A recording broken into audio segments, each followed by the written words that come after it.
رسول اللہ صلی اللہ علیہ وسلم نے فرمایا ہر شخص صبح کو اٹھتا ہے تو اپنے نفس کا سودا کرتا ہے، یا تو اسے آزاد کراتا ہے یا اسے ہلاک کر دیتا ہے، یعنی یا تو اچھے کام کرتا ہے، نیکی کے کام کرتا ہے جن کی وجہ سے وہ دوزخ سے بچ جاتا ہے، یا پھر ایسے کام کرتا ہے کہ جو اس کو ہلاک کر دے، یعنی تباہی کی طرف لے جائیں۔ اب میں چند کام جو صبح سے رات تک کرنے چاہیے جو ہمیں سنت سے پتہ چلتے ہیں ان میں سے ایک ایک کا ذکر کروں گی، اور آپ اس کو سن کر اپنا جائزہ لیتے جائیے اور میرے ساتھ شیئر بھی کیجئے کہ کیا آپ یہ کرتے ہیں یا آپ کو کرنے کی ضرورت ہے۔ سب سے پہلی چیز کہ جو ہی ہماری آنکھ کھلے ہمیں کیا کرنا چاہیے؟ دعا پڑھنی چاہیے۔ کس کس کو یہ دعا آتی؟ الحمدللہ، لیکن سب کو نہیں آتی۔ میری گزارش ہوگی سب بہنوں سے کہ اس دعا کو خود بھی سیکھیں اور اپنے بچوں کو بھی سکھائیں۔ وہ دعا کیا ہے؟ الحمدللہ الذی احیانا بعدما اماتنا والیہ النشور۔ اور ایک اور دعا بھی ہے، اگر وہ بھی آتی ہے تو ٹھیک، نہیں تو وہ بھی اچھا ہے۔ الحمدللہ الذی رد علی روحی واذن لی بذکرہ۔ اللہ کا شکر ہے جس نے میری روح لوٹا دی اور مجھے اپنے ذکر کی اجازت دے دی، کہ مجھے توفیق دے دی۔ کیونکہ آپ دیکھیں کتنے ہی لوگ ہیں جو سوتے ہیں تو پھر جاگتے نہیں۔ ابھی ریسنٹلی میری ایک بہت عزیز ساتھی کے ہسبینڈ کا انتقال ہوا ہے۔ وہ صبح اٹھے ہیں، فجر کے وقت نماز پڑھی ہے، اپنے معمولات کیے ہیں، پھر اشراق پڑھی ہے اور دوبارہ آرام کرنے کے لیے لیٹ گئے۔ ہم میں سے اکثر لوگ یہ کرتے ہیں نا، راتیں چھوٹی ہوتی ہیں، موسم بھی گرم ہوتا ہے، رات کو سوتے ہوئے دیر ہو جاتی ہے تو انسان پھر کیا کرتا ہے، اٹھنے کے بعد پھر لیٹ جاتا ہے، اور وہ اسی طرح لیٹ گئے ہیں لیکن پھر دوبارہ نہیں اٹھے۔ ہمیں سے کسی کو نہیں پتا کہ جب وہ سوئے گا تو دوبارہ اٹھے گا یا نہیں۔ اس لیے معمول بنا لیجئے کہ ذکر کر کے سونا ہے اور اٹھتے ہوئے بھی اللہ کا شکر ادا کرنا ہے کہ اس نے ہماری روح، ہماری جان ہمیں واپس لوٹا دی۔ تو دن کا آغاز اللہ کی حمد و ثنا، اللہ کی تعریف، اور اس بات کے ساتھ وَإِلَيْهِ النُّشُورُ کے واپس جانا ہے۔ ہماری واپسی بھی اللہ کی طرف سے۔ جس نے ہمیں زندہ کیا، پیدا کیا، وہی ہمیں موت دے گا۔ پھر آپ دیکھیے کہ اس کے ساتھ ہمیں یہ بھی یاد رکھنا چاہیے کہ کائنات کی ہر چیز تسبیح کر رہی ہے اللہ کی تعریف بیان کر رہی ہے۔ قیامت کے دن سب سے افضل بندے وہ ہوں گے جو کثرت سے اللہ کی تعریف کرتے ہیں، حمادون ان کو کہتے ہیں۔ اور ایک دفعہ الحمدللہ کہنا میزان کو نیکیوں سے بھر دیتا ہے، یعنی صبح صبح اب ہم الحمدللہ کہیں تو گویا ہم نے اپنے لیے ایک بہت بڑا ذخیرہ نیکیوں کا اکٹھا کر لیا۔ اور ویسے بھی شکر ادا کرنا جو ہے وہ اللہ تعالیٰ کو بہت پسند ہے۔ پھر آپ دیکھیں کہ جب یہ کہتا ہے نا کہ وَإِلَيْهِ النُّشُورُ، کہ دوبارہ اسی کی طرف جی اٹھنا ہے، تو قبر سے بھی اٹھنا ایسا ہی ہے جیسے کوئی بستر سے اٹھتا ہے۔ کسی کو اچھے خواب آتے ہیں وہاں اور کسی کو نہیں آتے۔ قبر میں بھی کچھ لوگ تو خوشحال ہوں گے اور کچھ لوگ برے حال میں ہوں گے۔ بہرحال قیامت کے دن سب کو اٹھنا ہوگا، تو انسان موت کو یاد کرتے ہوئے، اپنے مقصد کو سامنے رکھتے ہوئے کہ واپسی بھی ہے، اس طرح دن کا آغاز کرے تاکہ اچھے سے آغاز کرے۔ اس کے بعد سب سے پہلا کام آپ کیا کریں گے؟ بیڈ ٹی پئیں یا کچھ اور کریں گے؟ نماز فجر۔ نماز فجر اسی وقت پڑھیں گے جب آپ فجر کے لیے اٹھیں گے۔ جو لوگ اس وقت نہیں اٹھتے وہ بہت بڑا نقصان کر لیتے ہیں۔ لہذا دن کا آغاز فجر کی نماز سے۔ فجر کی نماز پہلی نماز ہے صبح کی، اس کی بڑی امپورٹنس ہے۔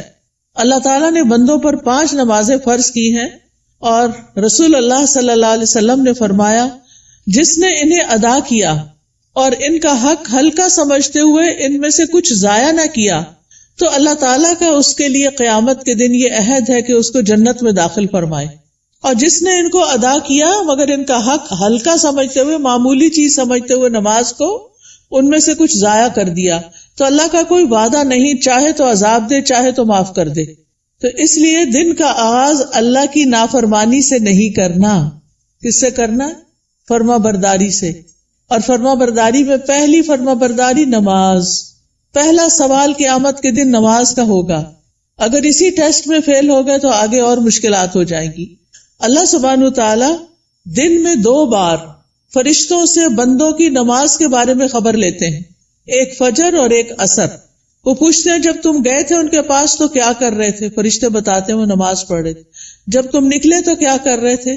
کیونکہ عصر اور فجر میں شفٹ چینج ہوتی ہے فرشتوں کی۔ عصر کے وقت رات کے فرشتے آ جاتے ہیں ڈیوٹی پر، اور فجر کے وقت دن کے فرشتے آ جاتے ہیں۔ تو وہ بتاتے ہیں کہ ہم نے انہیں اس حال میں چھوڑا کہ وہ نماز پڑھ رہے تھے، اور اس حال میں ان کے پاس پہنچے کہ وہ نماز پڑھ رہے تھے۔ فجر کی نماز کے بارے میں آتا ہے وہ آدمی ہرگز آگ میں نہیں جائے گا جس نے سورج نکلنے سے پہلے اور سورج کے غروب ہونے سے پہلے نماز پڑھی، یعنی فجر اور عصر۔ رسول اللہ صلی اللہ علیہ وسلم نے یہ بھی فرمایا کہ جس نے صبح کی نماز پڑھی وہ شام تک اللہ کے ذمے ہے، یعنی اللہ کی حفاظت میں ہے۔ تو فجر کی نماز بہت امپورٹنٹ نماز ہے، اور نماز پڑھنے والے سے اللہ کا رزق کا وعدہ ہے، اس لیے خود بھی نماز ادا کریں اور گھر والوں کو بھی اٹھائیں، پیار سے، محبت سے، امپورٹنس بتا کے کہ وہ سوتے نہ رہے، کیونکہ اس کی نحوست ہوتی ہے۔ فجر کی نماز میں 2 سنتیں پڑھنا بہت ضروری ہے۔ کچھ لوگ صرف فرض پڑھتے ہیں نا، تو فجر میں آپ سنت نہیں چھوڑ سکتے۔ حضرت عائشہ رضی اللہ تعالی عنہا بتاتی ہیں کہ آپ صلی اللہ علیہ وسلم نے فرمایا فجر سے پہلے کی 2 رکعتیں دنیا اور جو کچھ اس میں اس سے بہتر ہے۔ نبی صلی اللہ علیہ وسلم نے ان 2 رکعتوں کو دنیا کی ہر چیز سے قیمتی قرار دیا۔ اور جو سویا رہے اس کے بارے میں آتا ہے نبی صلی اللہ علیہ وسلم کے پاس ایک ایسے آدمی کا ذکر کیا گیا جو رات سے صبح تک سوتا ہی رہا۔ آپ نے فرمایا یہ ایسا شخص ہے جس کے کان، یا فرمایا دونوں کانوں میں شیطان پیشاب کرتا ہے، یعنی غافل ہو جاتا ہے پھر۔ اور اسی طرح ایک اور خواب آپ صلی اللہ علیہ وسلم کا، اس میں آپ کو دکھایا گیا کہ ایک شخص تھا جس کا سر پتھر سے کچلا جا رہا تھا۔ وہ قرآن کا حافظ تھا لیکن قرآن سے غافل ہو گیا اور فرض نماز پڑھے بغیر سو جاتا تھا، یعنی نماز نہیں پڑھتا تھا اور سویا رہتا تھا۔ نماز پڑھتے ہوئے ایک چیز یہ بھی خیال کرنی ہے کہ خشوع کے ساتھ نماز پڑھنی۔ خشوع کا مطلب رونا نہیں ہوتا بلکہ دل کا متوجہ ہونا ہوتا ہے، یعنی شعور کے ساتھ رب سے مناجات کریں، اطمینان اور خشوع سے سجدہ کریں، یعنی پورے سکون کے ساتھ، کیونکہ ایک سجدے کی وجہ سے اللہ تعالیٰ ایک درجہ بڑھا دیتے ہیں اور ایک گناہ مٹ جاتا ہے۔ نماز کے فوراً بعد کیا کرنا چاہیے؟ اذکار، شابش۔ نماز کے بعد اگر کوئی مصلی پر بیٹھا رہے تو جب تک اس کا وضو نہیں ٹوٹتا فرشتہ اس کے لیے دعا کرتا ہے، اللہم اغفر لہ، اللہم ارحمہ، اے اللہ اس کی بخشش فرما دے، اے اللہ اس پہ رحم فرما۔ یعنی آپ مصلی پہ بیٹھے ذکر کر رہے ہیں، تسبیحات پڑھ رہے ہیں، دعائیں کر رہے ہیں، اور فرشتہ آپ کے لیے دعائیں کرنا شروع ہو گیا ہے۔ تو ہم میں سے ہر ایک کو فرشتوں کی دعائیں لینی چاہیے۔ اسی طرح ہر نماز کے بعد 33 بار سبحان اللہ، 33 بار الحمدللہ اور 34 بار اللہ اکبر پڑھنا چاہیے، اور آخر میں لا الہ الا اللہ وحدہ لا شریک لہ لہ الملک و لہ الحمد وہو علی کل شیء قدیر پڑھا جائے تو جو ایسا کرے گا اس کے سارے گناہ معاف کر دیے جائیں گے۔ ٹھیک ہے، چاہے وہ سمندر کی جھاگ کے برابر ہو۔ کتنی بڑی بات ہے نا یہ، اس لیے اس کا اہتمام کیا رکھنا ہے۔ اگر کسی وجہ سے آپ مصروف ہیں، 33 بار نہیں پڑھ سکتے تو 10 بار بھی پڑھ سکتے ہیں۔ ٹھیک ہے، پھر یہ کہ انگلیوں پر تسبیح کریں، کیونکہ انگلیاں قیامت کے دن کیا کریں گی؟ گواہی دیں گی۔ ہر فرض نماز کے بعد آیت الکرسی ضرور پڑھیں۔ اس کا فائدہ کیا ہے؟ جی، ایسے شخص کو موت کے علاوہ کوئی چیز جنت میں لے جانے سے نہیں روک سکتی۔ اتنا بڑا اجر و ثواب۔ میں یہ ساری باتیں اس لیے کر رہی ہوں کہ آپ اپنا جائزہ لیں۔ اگر کوئی چیز چھوٹ گئی ہے، بھول گئی ہے، پتہ ہے لیکن کرتے نہیں، تو کرنا شروع کر دیں۔ وہ دن جس میں یہ باتیں کریں گے آپ، اس کی نسبت بہت زیادہ اجر و ثواب والا ہوگا جس میں آپ یہ نہیں کریں گے۔ دنیا کے کام کبھی ختم نہیں ہو سکتے، لیکن ہمیں کیا کرنا چاہیے؟ اپنے اذکار، اپنی عبادات کو بھولنا نہیں۔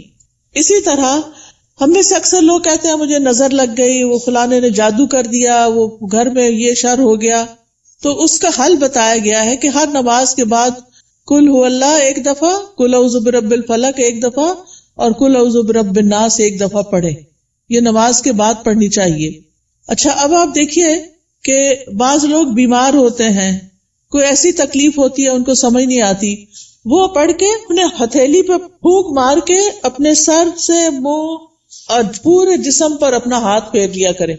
اس سے انشاءاللہ ان کا شر بھی دور ہو جائے گا، ان کی بیماری بھی ختم ہوگی. نماز کے بعد کیا کرنا چاہیے؟ صبح شام کے اذکار، پروٹیکشن کی دعائیں. آپ میں سے کس کس کے پاس ایاک نستعین کتاب ہے؟ الحمدللہ کافی لوگوں کے پاس ہے. جس کے پاس نہیں، اگر آج آئی بھی ہے تو ضرور لے لیں. اور انگلش میں بھی ہے، اس میں ٹرانسلیٹریشن کی ہوئی ہے. اگر عربی نہیں پڑھ سکتے بچے تو ان کو انگلش میں پڑھنی آ جائے تو وہ بچوں کو ضرور ساتھ ساتھ سکھائیں. ہر ماں خود اپنے پڑھنے کے ساتھ اپنے بچوں کو بھی سکھائے. تو اگر زبانی یاد نہیں تو دیکھ کے پڑھ لیجئے. انشاءاللہ جب آپ پروٹیکشن کی دعائیں پڑھیں گے تو آپ نظر سے، حسد سے اور بہت سے شر سے بچ جائیں گے. ٹھیک ہے نا؟ ایسا نہیں کہ لوگوں کی نظر تیز ہوتی ہے، ایسا ہے کہ ہمارے اوپر پروٹیکشن وال نہیں ہوتی کیونکہ ہم اذکار نہیں کرتے. اور پھر آپ دیکھیے کہ اگر کوئی شخص آپ میں سے جیسے بزرگ خواتین ہیں جن پہ بچوں کی، چھوٹے بچوں کی ذمہ داری نہیں یا گھر کے بہت سارے کام کاج نہیں، تو وہ فجر کی نماز سے سورج طلوع ہونے تک بیٹھے رہے مصلی پر. کیونکہ رسول اللہ صلی اللہ علیہ وسلم نے فرمایا جو شخص صبح کی نماز جماعت کے ساتھ ادا کرے پھر بیٹھا اللہ کا ذکر کرتا رہے یہاں تک کہ سورج نکل آئے، پھر 2 رکعتیں پڑھے اشراق کی، یعنی اس کے لیے ایک حج اور عمرے کا ثواب ہے. کوئی معمولی اجر؟ کتنا بڑا اجر کما لیتے ہیں وہ لوگ جو تھوڑا صبر سے بیٹھے رہتے ہیں فجر کے بعد اور نفل پڑھ کے اٹھتے ہیں، اور 2 رکعتیں ہی پڑھنی ہوتی ہیں. تو انسان کا دل، اس کی روح، یہ سیراب ہو جاتے ہیں ان اعمال سے جو ابھی تک میں نے آپ کو بتائے. آپ کے لیے خیر و برکات کے دروازے کھل جاتے ہیں، دنیا اور آخرت میں سلامتی کا ذریعہ ہے، عظیم اجر و ثواب کا ذریعہ ہے، شر کے آنے سے پہلے، تکلیف کے آنے سے پہلے، واقع ہونے کے بعد اسے ہٹانے کا ذریعہ ہے. یہ دعائیں، یہ جو میں بتا رہی ہوں نا پروٹیکشن کی دعائیں جو ہیں، رب کے سامنے فقر اور عاجزی کا اظہار بھی ہے، اللہ تعالیٰ کی نعمتوں کا اعتراف بھی ہے. اور یہ ایسے ہی ہے جیسے کوئی دشمن سے بچنے کے لیے اپنے آگے کوئی وال کھڑی کر لے. تو انشاءاللہ اگر ساری نہیں بھی پڑھ سکتے تو معوذتین، بسم اللہ الذی لا یضر، اعوذ بکلمات اللہ التامات من شر ما خلق، اور کچھ اور مختصر دعائیں پڑھ کے اپنے اوپر بھی پڑھیں اور بچوں کو بھی پڑھنا سکھائیں. اس کے بعد کیا کریں گے یہ بتائیے؟ تلاوت کریں، چاہے تھوڑی سی کیوں نہ کریں. اور اگر میں سمجھتی ہوں بچوں کے اسکول جانے کا وقت ہوتا ہے تو اپنی تلاوت کا وقت نہیں رہتا، پھر آپ کیا کریں؟ اپنے فون پر قرآن مجید کا کچھ نہ کچھ حصہ ریگولر لگا دیں. کوئی پورے قرآن کو ڈاؤن لوڈ کر لیں، اب تو ایسی ویب سائٹس بھی ہیں، وہاں سے آپ شروع کریں، الحمد سے الناس تک پورا کریں. ہر روز تلاوت لگا دی. بچے بھی تیار ہو رہے ہیں، آپ بھی کچن میں کام کر رہی ہیں اور ساتھ ساتھ تلاوت سنیں. کیوں؟ ان الذین یتلون کتاب اللہ واقاموا الصلاۃ وانفقوا مما رزقناہم سرا وعلانیۃ یرجون تجارۃ لن تبور. بے شک جو لوگ اللہ کی کتاب کی تلاوت کرتے ہیں، اور تلاوت کا عربی میں معنی فالو کرنا بھی ہوتا ہے، سمجھ کے پڑھنا، اور انہوں نے نماز قائم کی اور جو کچھ ہم نے انہیں دیا ہے اس میں سے انہوں نے پوشیدہ اور ظاہر خرچ کیا، وہ ایسی تجارت کی امید رکھتے ہیں جو کبھی برباد نہ ہوگی. یہ لوگ اللہ کے ساتھ ایک بزنس کر رہے ہیں. یہ چیزیں یہ پڑھتے ہیں، تلاوت کرتے ہیں، قرآن پڑھتے ہیں، لوگوں پہ خرچ کرتے ہیں، تو یہ اللہ کے ہاں ایسا اجر، اتنا پروفٹ پائیں گے کہ سوچ بھی نہیں سکتے، تاکہ وہ انہیں ان کے اجر پورے پورے دے اور اپنے فضل سے انہیں زیادہ بھی دے. بے شک وہ بے حد بخشنے والا نہایت قدردان ہے. تو پیاری بہنوں، تلاوت کو نہیں چھوڑنا، چاہے ایک صفحہ ہی کیوں نہ ہو، ایک ربع ہی کیوں نہ ہو، ہاف جز کیوں نہ ہو، ایک پارہ کیوں نہ ہو. میرے ایک بہنوئی تھے، فوت ہو گئے، اللہ تعالیٰ ان پہ رحم فرمائے. وہ چاند کی پہلی تاریخ کو پہلا سپارہ پڑھتے اور آخری کو آخری سپارہ پڑھتے، اور اس طرح ہر مہینے پورا قرآن ختم کر لیتے. تو جن لوگوں کی بہت زیادہ مصروفیات ہیں، ریٹائرڈ لائف گزار رہے ہیں، ان کو کیا کرنا چاہیے؟ قرآن کی تلاوت زیادہ کرنی چاہیے، کیونکہ قرآن جو ہے یہ غموں کا علاج ہے، شفا ہے، سکون کا ذریعہ ہے، اس لیے اس کو نہیں چھوڑنا. ایک حرف پڑھنے کا کتنا اجر ہے؟ 10 گنا. ایک حرف الف پڑھیں گے تو 10 نیکیاں، لام پڑھیں گے تو 10 نیکیاں، میم پڑھیں گے تو 10 نیکیاں. کیا کوئی اور کام کرنے سے اتنا پروفٹ آپ گین کر سکتے ہیں؟ نہیں. ہاں ایک مشکل ہے، کچھ لوگوں کو پڑھنا نہیں آتا، یا ان کی تجوید ٹھیک نہیں، یا وہ ڈرتے ہیں کہ کوئی سن لے گا تو پھر کیا ہوگا. تو ایسی صورت میں ان کو اپنی تجوید ٹھیک کرنی چاہیے. اس کے لیے میں آپ کو ایک طریقہ بتاتی ہوں، اور وہ طریقہ ہے ایک ایپ ڈاؤن لوڈ کر لیں، لرن قرآن. کس کس کے پاس ہے یہ ایپ؟ 8-10 لوگوں کے پاس ہے، زیادہ نہیں ہے. آپ یہ ایپ اگر ڈاؤن لوڈ کر لیں. اچھا، قرآن پر آل کس کے پاس ہے؟ وہ بھی تھوڑے سے لوگوں کے پاس ہے. ان دونوں میں سے کوئی بھی ایپ آپ ڈاؤن لوڈ کر لیں. یہ آپ آئی فون پہ بھی کر سکتے ہیں اور اینڈرائڈ پہ بھی کر سکتے ہیں. ٹھیک ہے، اس میں آپ تجوید سیکشن پہ چلے جائیں. تجوید پہ جائیں گے تو وہاں آپ کو ایک ایک آیت کہلوائی ہوئی ملے گی. پہلے ٹیچر پڑھے گی، پھر پیچھے آپ پڑھیں گے. تو آپ کیا کریں، جب ٹیچر پڑھ رہی ہو غور سے سنیں، جب اسٹوڈنٹس آگے پڑھے آپ بھی ساتھ شامل ہو جائیں. تو اس طرح روز پڑھتے پڑھتے آپ کی تجوید ٹھیک ہو جائے گی. کیونکہ بعض کا جب انسان بڑا ہو جاتا ہے نا، تو اس کو شرم آتی ہے کسی کے پاس جا کے غلطیاں نکلوانے کی، یا ٹائم نہیں ہوتا، یا فیس نہیں دے سکتے، یا کوئی اور مسائل ہوتے ہیں. تو آپ قرآن مجید کھول کے بیٹھ جائیں، آڈیو لگا کے بیٹھ جائیں، اور 7 انگلی رکھ کے ایک ایک آیت کو پڑھ پڑھ کے یاد کریں. اس کے مخارج ٹھیک کریں، ادائیگی ٹھیک کریں. ٹھیک ہے، جس گھر میں قرآن پڑھا جاتا ہو وہاں فرشتے حاضر ہوتے ہیں. ابو ہریرہ کہا کرتے تھے، بے شک قرآن پڑھنے کی وجہ سے گھر اپنے رہنے والوں کے لیے کشادہ ہو جاتا ہے. اس میں فرشتے حاضر ہوتے ہیں، شیاطین اس گھر کو چھوڑ دیتے ہیں اور اس کی خیر و برکت بڑھ جاتی ہے. یعنی اس گھر میں خیر و برکت ہوتی ہے جس میں کیا ہوتا ہے، قرآن کی تلاوت ہوتی ہے. آج آپ دیکھیں ہمارے بچے ویڈیو گیمز کے پیچھے دیوانے ہیں، قرآن پڑھنے کے لیے تیار نہیں.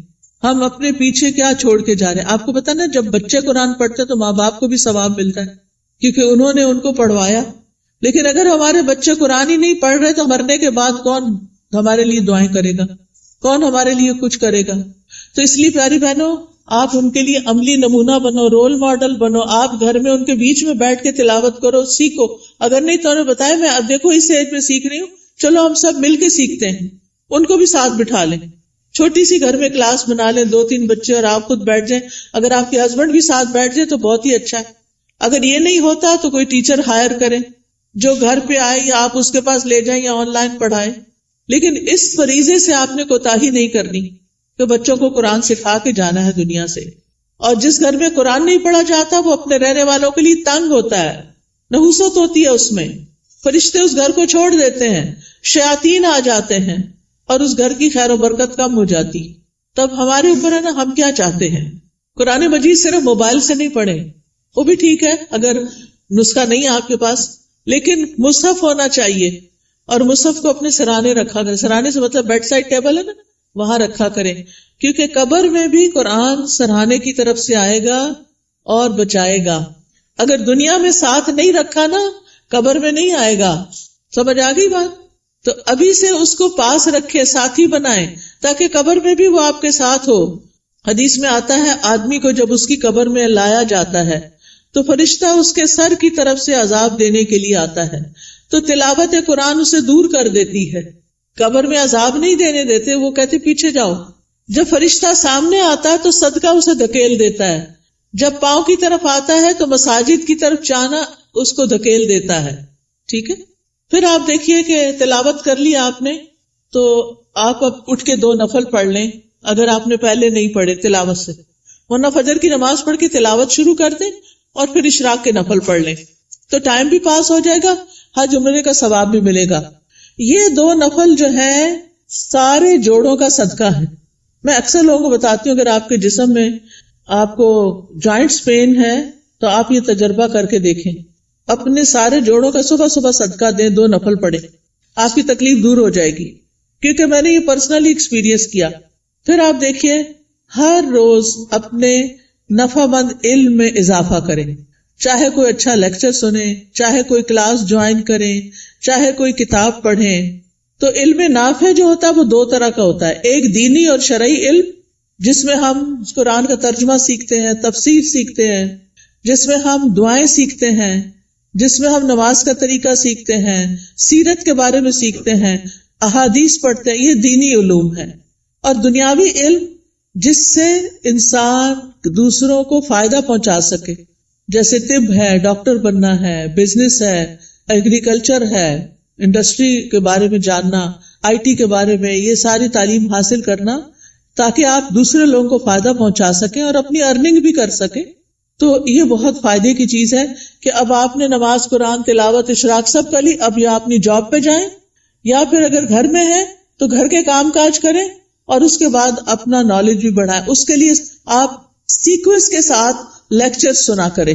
کبھی حدیث سے شروع کر لی ہے تو وہ سارے لیکچرز پورے کر لیں، ہر روز ایک ایک کر کے.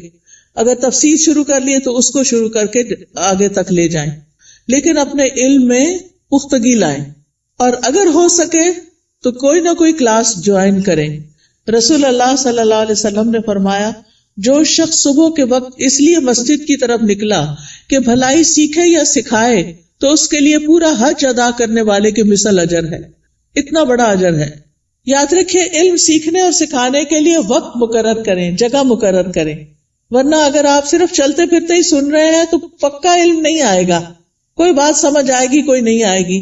نہ ہونے سے بہتر ہے کچھ تو سن لیں، لیکن گھر میں بھی ٹیبل چیئر سیٹ کر کے رکھیں اور اپنا لیپ ٹاپ سیٹ کریں اور کوئی آن لائن کلاس جوائن کر لیں یا پھر گھر میں پڑھیں، خود سے سیلف اسٹڈی کریں، لیکن ٹائم اور پلیس، زمان اور مکان مقرر کریں.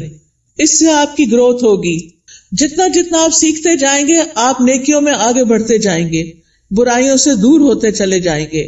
پھر آپ دیکھیں کچھ بہنیں ناشتہ نہیں کرتی، وہ کہتی ہیں کہ موٹے ہو جائیں گے اور چھوڑو پرے، لیکن ناشتہ ضرور کریں. آپ کو کام کرنے کے لیے، پڑھنے کے لیے، جاب پہ جانے کے لیے انرجی چاہیے.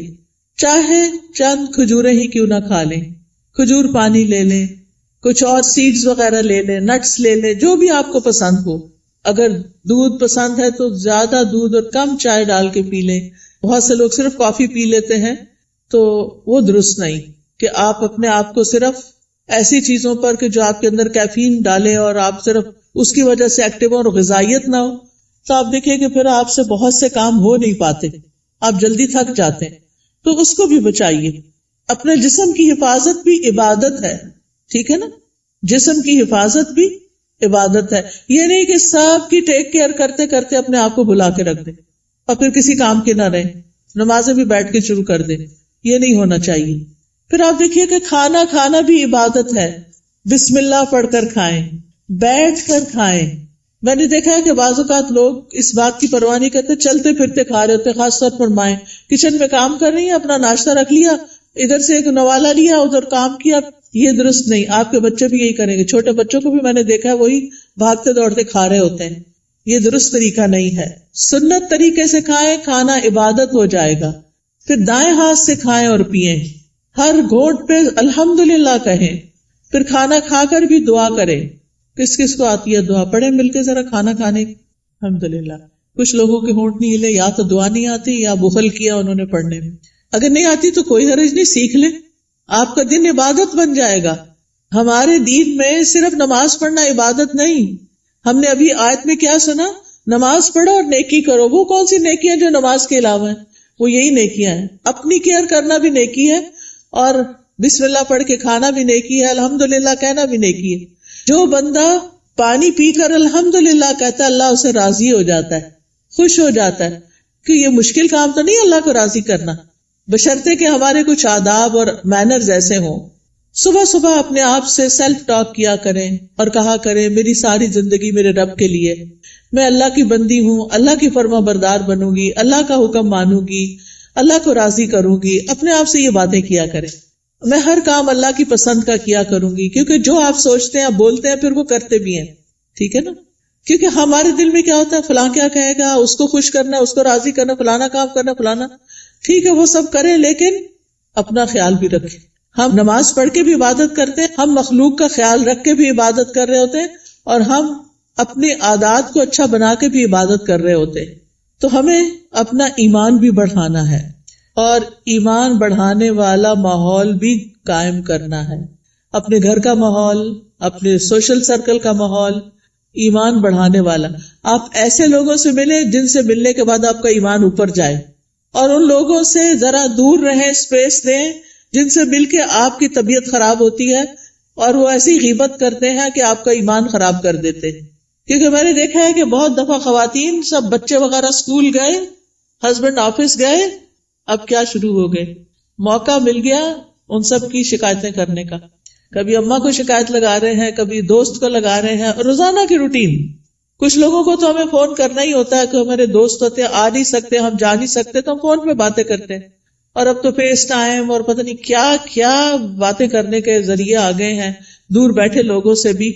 ایک دن ایک بچی نے مجھے فون کیا، رو رہی ہو. میں نے کہا کیا مسئلہ ہے، تمہیں کچھ اور کی طرف سے تکلیف ہے؟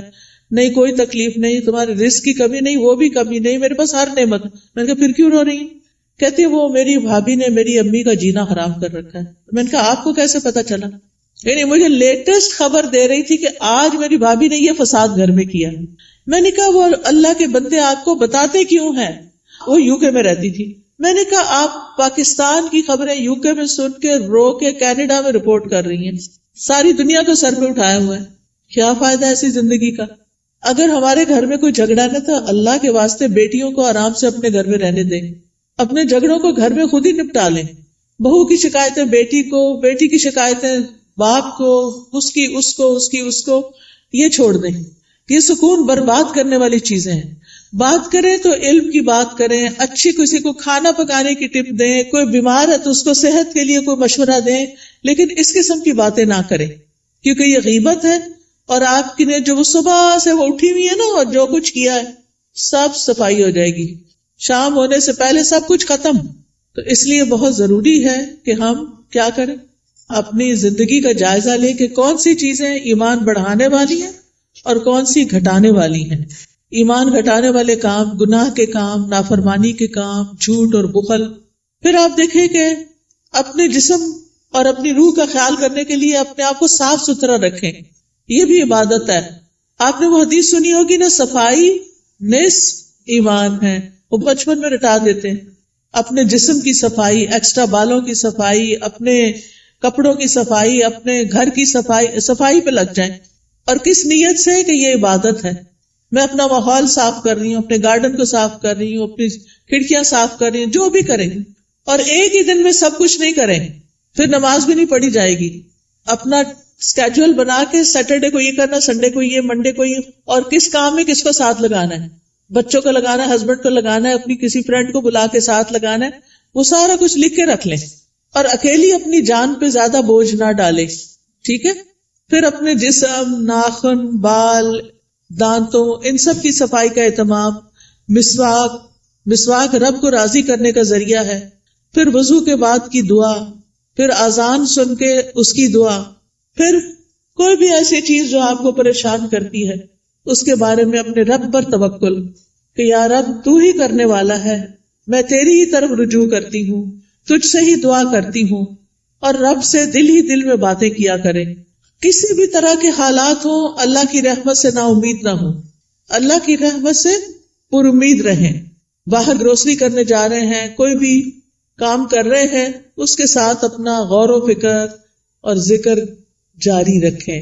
تمام دن اللہ کے ذکر سے اپنی زبان کو تر رکھیں. یعنی دنیا کے کام کرتے ہوئے جب زبان یعنی کہ خالی ہے، کچھ بھی بولنے کو نہیں، تو اللہ کا ذکر دل ہی دل میں اور زبان سے کرتے رہیں، کیونکہ اس سے آپ کے دل میں سکون رہے گا، آپ کی روح سرشار رہے گی.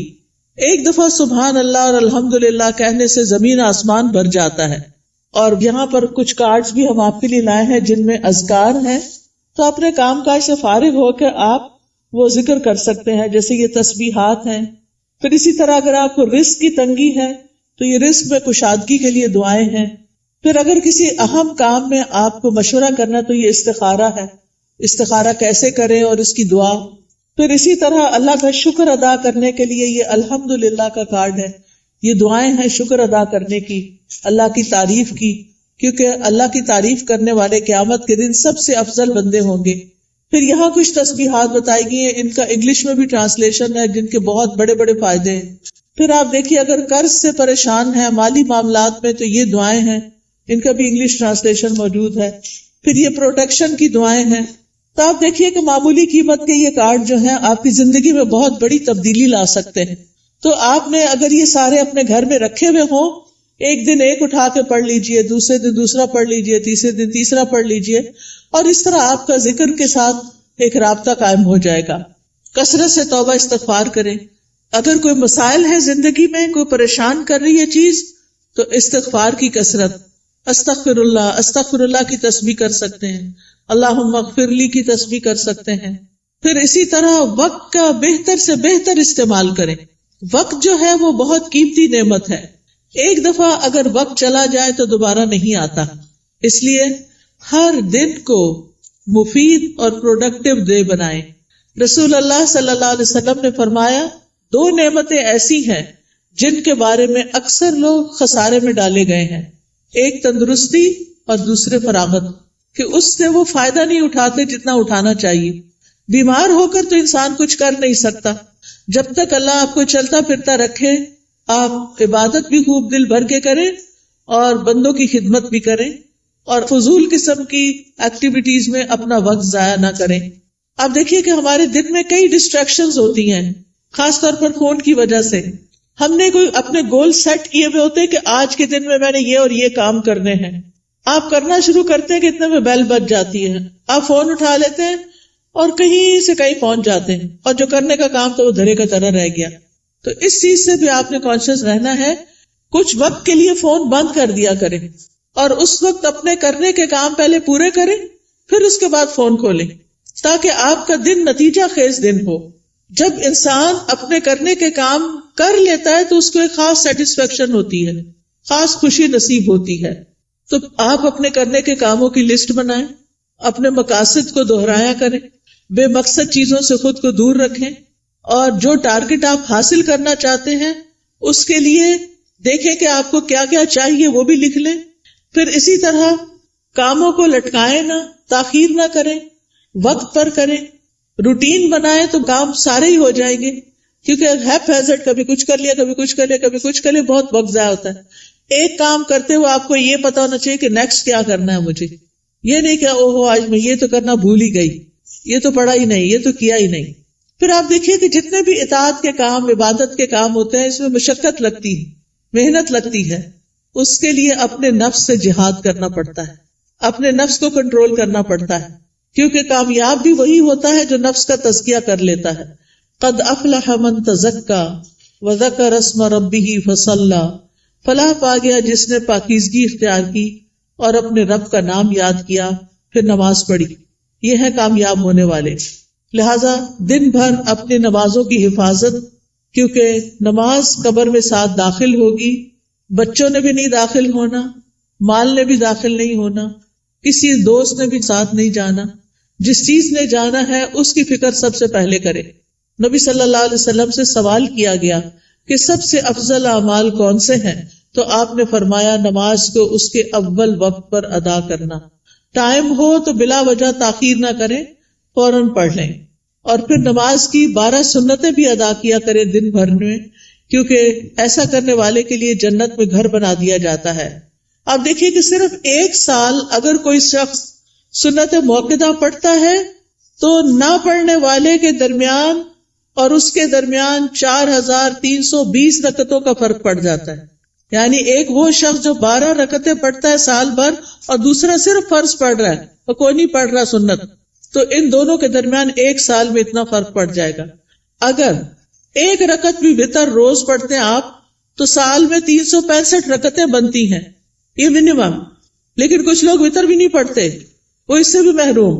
روزانہ چاشت کی 2 رکعتیں پڑھنا یا اشراق کی 2 رکعتیں پڑھنا اور نہ پڑھنا برابر نہیں، 703 رکعتوں کا فرق پڑ جاتا ہے. ٹھیک ہے، تو اس لیے اپنی سستی کی وجہ سے نمازوں سے غفلت نہ برتیں، سنتوں کی بھی حفاظت کریں. پھر یہ ہے کہ دن میں کوئی چوٹ لگ گئی، کوئی بری خبر سن لی، کوئی بچے کا کام ایسا آ گیا، کوئی دل کو ناخوشگوار کرنے والی چیزیں آ گئی، تو ایسے میں اللہ کی طرف فوراً رجوع کریں.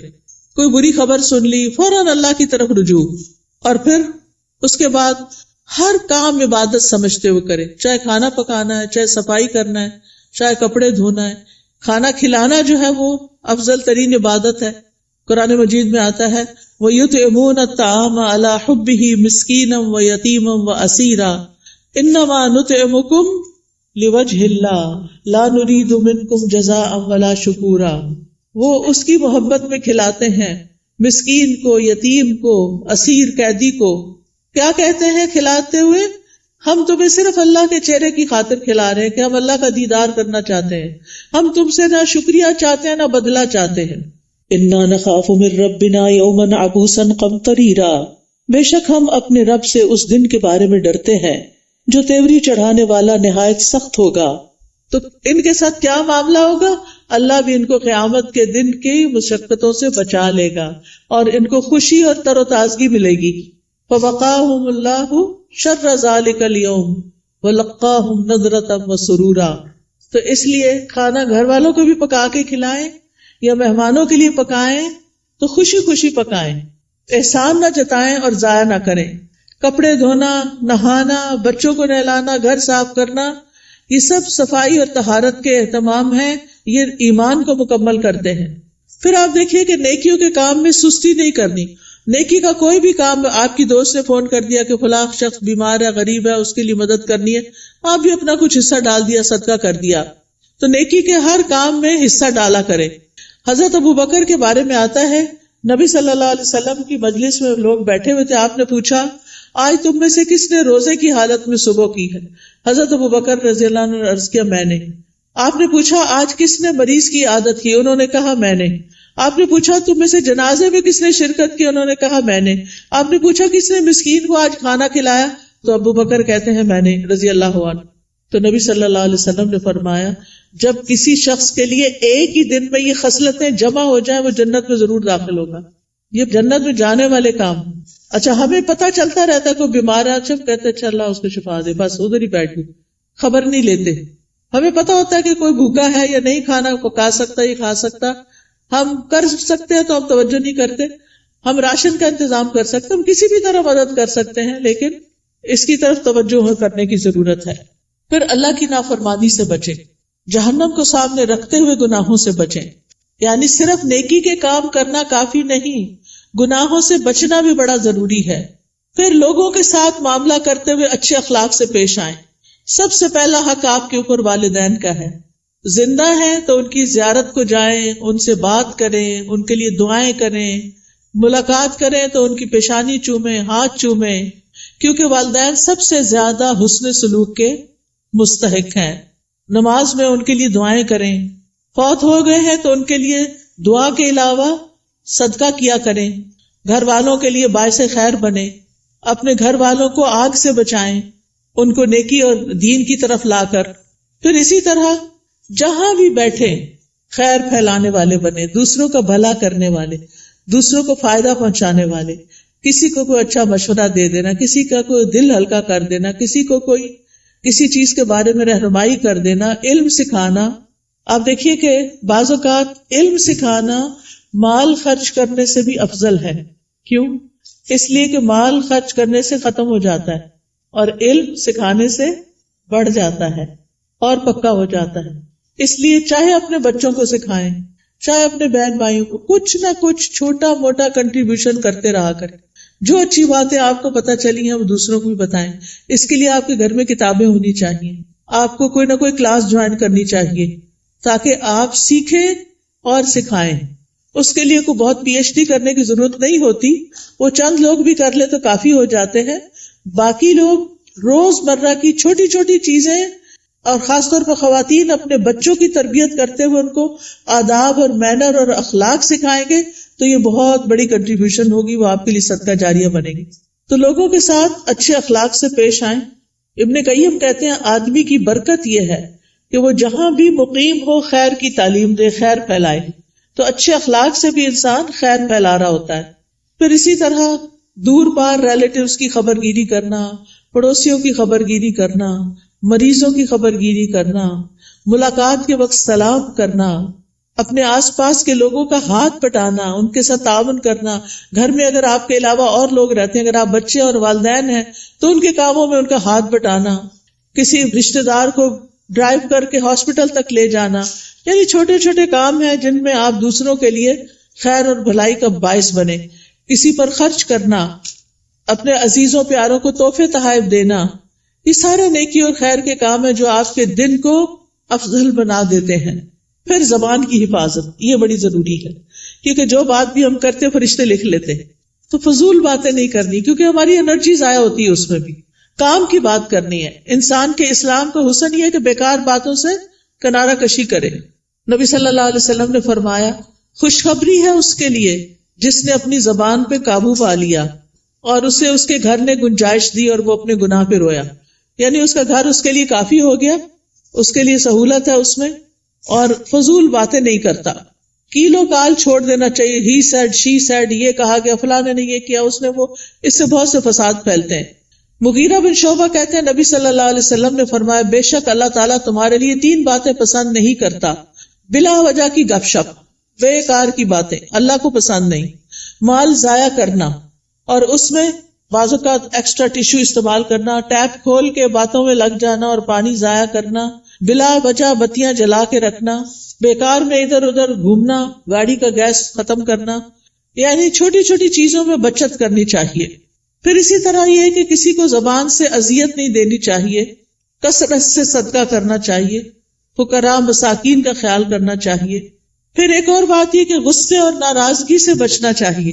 قرآن مجید میں جنت میں جانے والوں کی جو خوبیاں بتائی گئی ہیں وہ کیا ہے؟ وَالْكَاظِمِينَ الْغَيْظَ وَالْعَافِينَ عَنِ النَّاسِ وَاللَّهُ يُحِبُّ الْمُحْسِنِينَ. وہ غصہ پی جانے والے ہوتے ہیں اور کیا کرتے ہیں؟ لوگوں کو معاف کرتے ہیں. یہ کام بڑا مشکل ہے، لوگوں کو معاف کرتے ہیں. اللہ ایسے محسنوں سے محبت کرتا ہے. اگر ہمیں پتا چلے کہ کسی کو معاف کرنے سے اللہ مجھ سے محبت کرے گا تو ہمیں کیا مشکل ہے کہ جھگڑا چھوڑ دیں. لیکن بعض اوقات ہم ایگو کا مسئلہ بنا کے جھگڑا نہیں چھوڑتے، جس کی وجہ سے ہم اللہ کی نظر میں بھی گر جاتے ہیں اور بندوں کی نظر میں بھی. کوئی رسپیکٹ نہیں رہتی جھگڑا کرنے والوں کی. تو اس لیے بہت ضروری ہے کہ لوگوں کو معاف کرتے جائیں، کیونکہ وہ انسان ہے. یا تو یہ نہ کہ ہم نے کبھی کوئی غلطی نہ کی ہو، اگر ہم سے بھی غلطیاں ہوتی ہیں تو پھر دوسروں کو معاف کرنے میں کیا مشکل ہے. پھر قطع رحمی سے بچیں، رشتہ داروں سے تعلق قائم رکھیں، چاہے وہ آپ سے نہ بھی ملنا چاہیں. دوسروں پر ظلم سے بچیں، کیونکہ مظلوم کی آہ فوراً اوپر پہنچتی ہے. دل کی سختی سے بچیں، برے خیالات اور بدگمانیوں سے بچیں، غیبت کرنے اور سننے سے بچیں. مشکل وقت میں اللہ سے مدد مانگیں اور صبر کریں. آج ایک بچی کا میسج آیا کہ میری امی نے میرے بارے میں ایسا اور ایسا کہا ہے، میں اس وقت سے رو رہی ہوں، بہت میری طبیعت خراب ہو گئی. تو میں نے کہا پھر صبر کس چیز کا نام؟ اگر آپ نے اس وقت اپنے آپ کو سنبھالنا نہیں اور اس کو اتنا دل پہ لے لینا ہے، آپ اسٹرانگ بنے. ماں باپ جب کوئی تنقید کرتے ہیں نا تو وہ ہمیں سمجھانے کے لیے، ہمیں میچور کرنے کے لیے کرتے ہیں، ہمارے دشمن نہیں ہوتے. تو چیزوں کو ان کے صحیح رخ سے لیں. ماں باپ مارے بھی ڈانٹے بھی تو بھی معاف کریں، ان کی عزت میں کمی نہ آنے دیں. اور اگر پریشانی گھیر لے تو لا الہ الا اللہ کثرت سے پڑھیں. اللہ اللہ ربی لا اشرک بہ شیئا لا الہ الا انت سبحانک انی کنت من الظالمین. اور دیگر دعاؤں کو اور اذکار کو لازم کر لیں، جس کا میں نے ابھی آپ کو تعارف کرایا. تنگی کے بعد پھر آسانی کا انتظار کریں، کیونکہ ان مع العسر یسرا. ایسا نہیں کہ صرف تنگی آئے گی، آسانی بھی ساتھ آئے گی. اور اس سارے کاموں میں دن گزار کے پھر رات کا وقت آ گیا، اب سونے کی تیاری ہے. سونے سے پہلے آخری کام اللہ کا ذکر ہو. رات کو سورۃ الملک پڑھیں، کیونکہ یہ عذاب قبر سے بچانے والی ہے. اور دعائیں زبانی یاد کر لیں، نہیں تو آپ ایک ایپ ہے دعائیں اردو میں ٹائپ کریں گے یا عربی میں دعائیں تو انشاءاللہ وہ کھل جائے گی. اس میں ساری دعائیں ہم نے جمع کر دی. یا پھر سونے جاگنے کے اذکار والی ایپ جو ہے، اس سے بھی آپ رات کو سوتے وقت بیڈ پہ لیٹ کر بھی دعائیں پڑھ سکتے ہیں. لیکن آخری کلام ہمارا اللہ کا ذکر ہی ہونا چاہیے اور اسی حال میں سونا چاہیے. تو یہ ہے ایک مومن کی دن بھر کی روٹین اور دن بھر کے کرنے والے کام، جس سے انسان کے درجات بلند ہو جاتے ہیں. تو اللہ تعالیٰ سے میری دعا ہے کہ اللہ تعالیٰ ہم سب کو اس پر عمل کرنے کی توفیق عطا فرمائے. وآخر دعوانا ان الحمد للہ رب العالمین.